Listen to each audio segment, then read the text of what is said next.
Hey guys, Miss Miklos here, and on this rainy evening, I'm coming at you with Section 10.6 Geometric Series. And obviously, that means that we are dealing with the addition of a geometric sequence. So let's go straight into number one. And number one, if we look at this sequence, we see 3 plus 6 plus 12 plus 24. Find the sum after 14 terms. So this means not only do I need to know all 14 of these terms, but I also need to find the sum of them. Now, the only thing that we probably could figure out pretty quickly is our ratio. We know the ratio is any term divided by the previous term, which would make it 2. Other than that, it would probably take me a while to go ahead and actually solve for the sum. So obviously, there must be a better way to do this. And here's the highlight of all of your video. Derive the sum formula for the geometric series. And yes, that means this is on the quiz. So we're going to start with our first step, which is just simply saying S sub n. And yes, sorry, my S looks like a 5. It's an S. S sub n just simply means I'm adding all the terms in this sequence together up until we hit the nth term. So I'm doing a sub 1, a sub 2, a sub 3, a sub 4, plus all the way up until we hit a sub n. Now, since this is geometric, and this is really similar to what we did in our last lecture, we can go ahead and we know that a sub 1 is staying the same, but I can rewrite a sub 2 as a sub 1 times r. And a sub 3 is a sub 1 times r squared. And a sub 4 is a sub 1 times r cubed. And we notice that a sub n becomes a sub 1 times r to the n minus 1 power. And this is similar to how we derived the nth term formula. Now, at this point, we're going to have to do a little bit of work here. And the one thing that I notice is that we definitely have some similar things going on in these two rows. And so this is kind of weird, but what I'm going to decide to do here is I'm going to multiply all of row 2 by r. Okay, so what that means, S sub n is going to be S sub n times r, or I'm going to write r S sub n.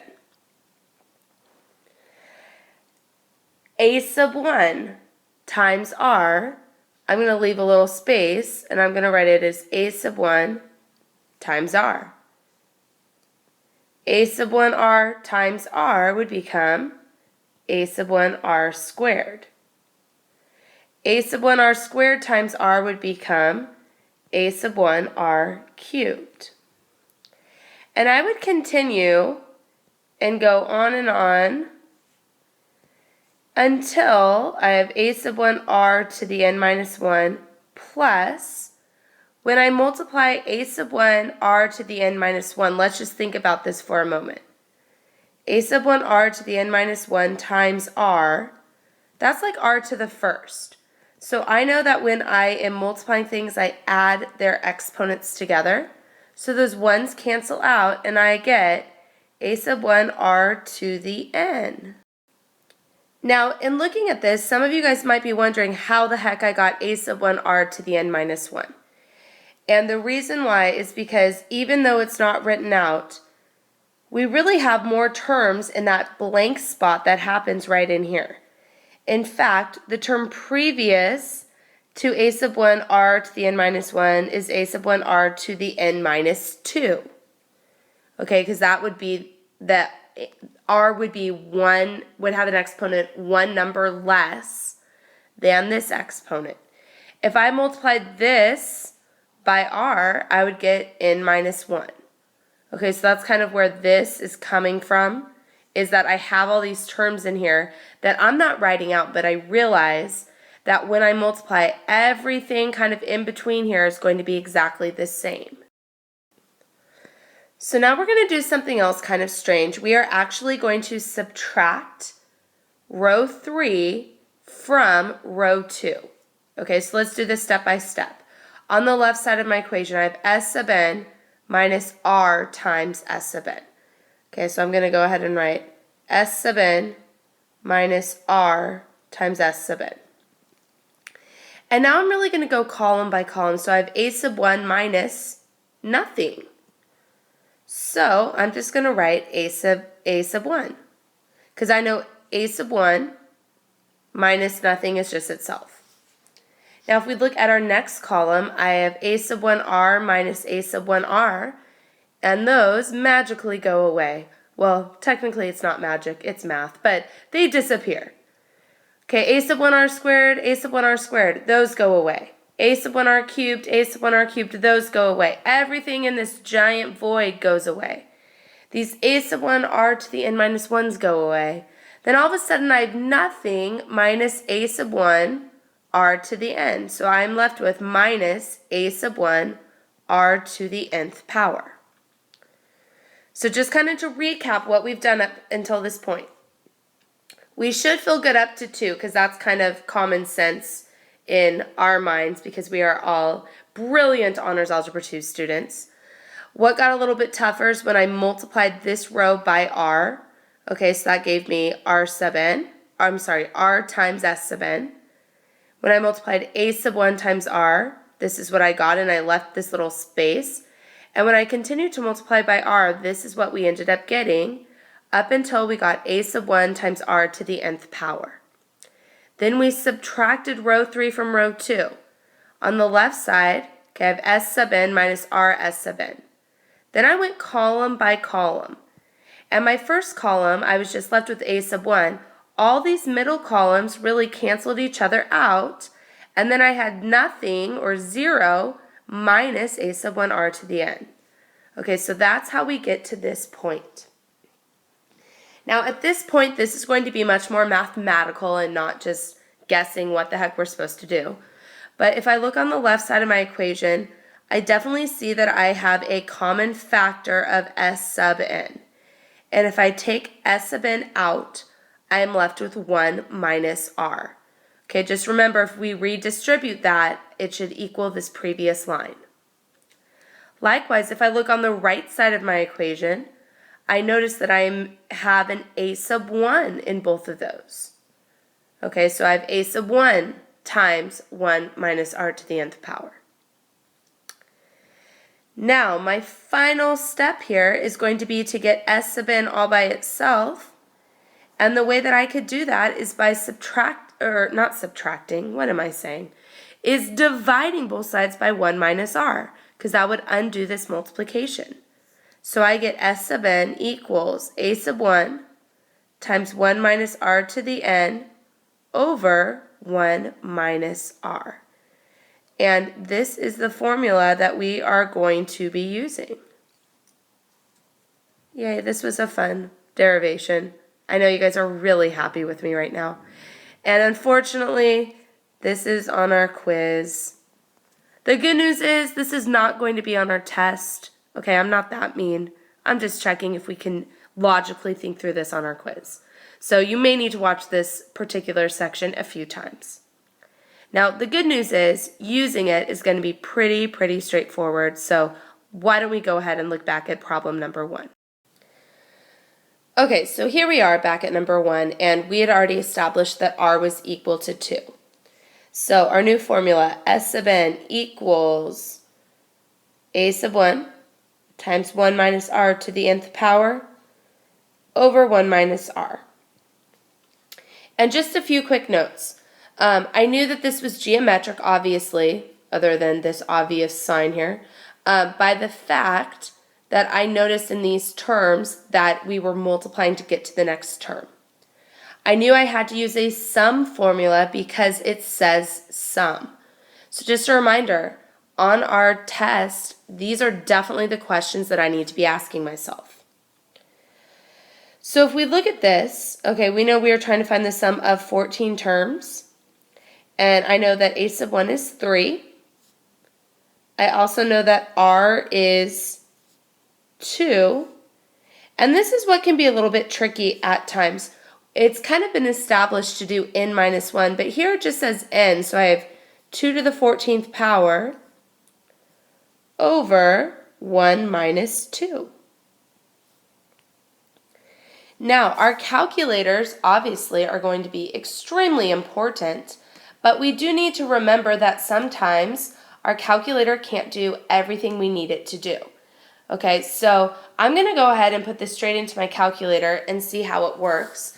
Now, some important things, I just want to remind us that I wrote these parentheses out for a reason because it's telling me that in my calculator I actually need to quantify the numerator and denominator by using parentheses. So please follow along with me. I'm talking while I'm using my calculator. So 3 times the quantity 1 minus 2 to the 14th power. Then I'm closing that parenthesis, divided by parenthesis 1 minus 2. And some of you guys may have just realized that that's negative 1. Regardless, once I put this into my calculator, let me write in my pen instead of my laser pointer, I get 49,149. Okay, so as I'm going through these, you guys, seriously, please do this with me in your calculator.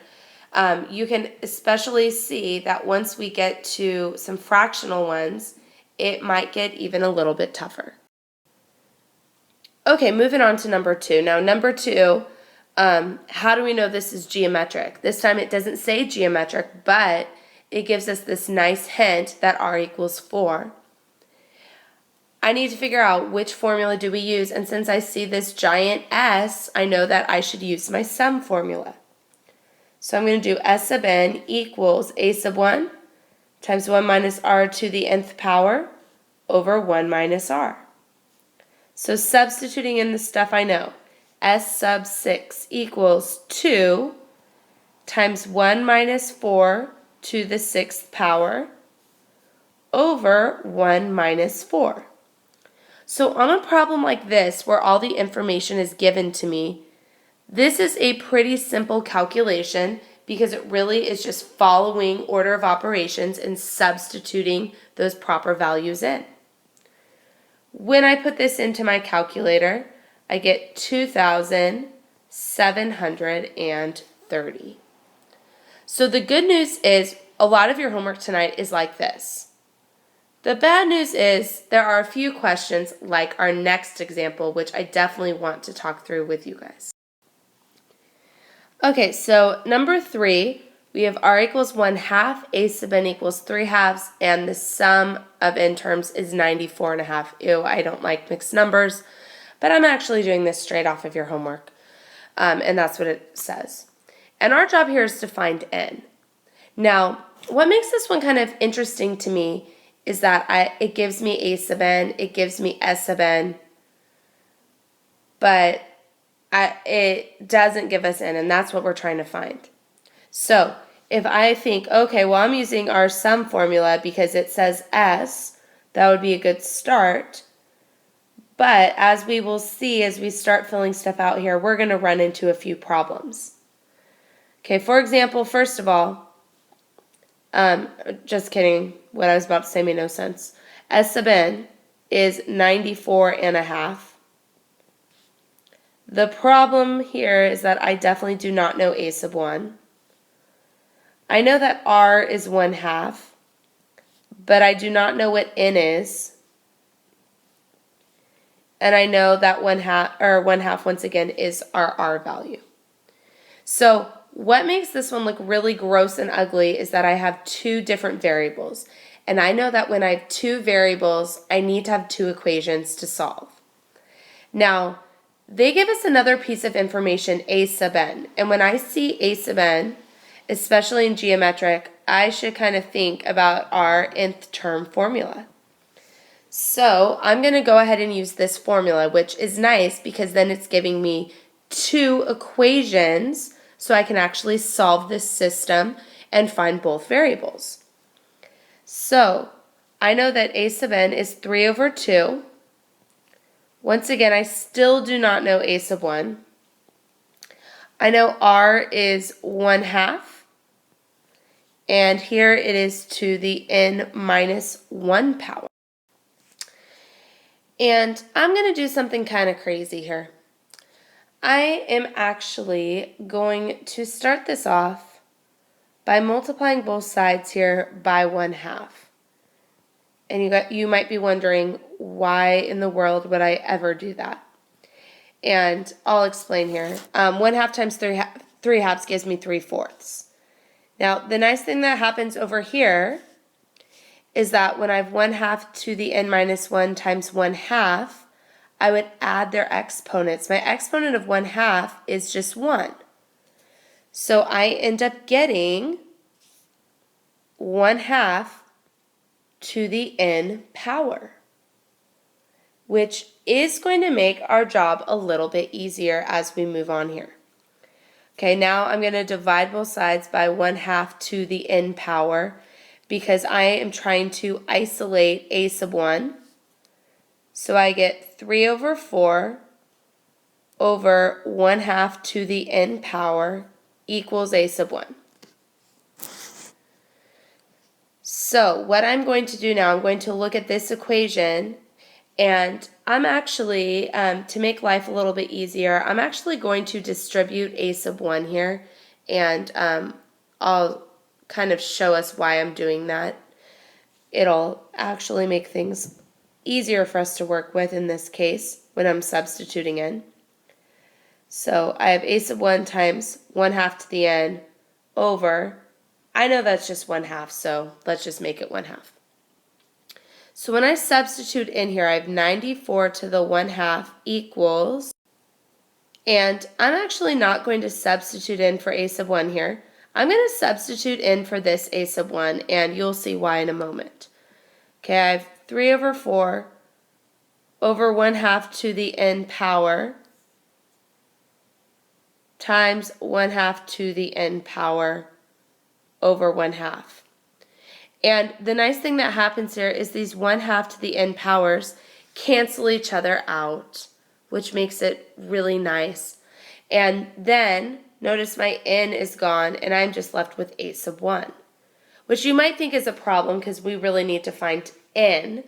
But if I find what a sub 1 is, I can substitute back into here to find what n should be. Okay, so I'm going to move to a fresh slide here, so kind of keep this picture in your mind.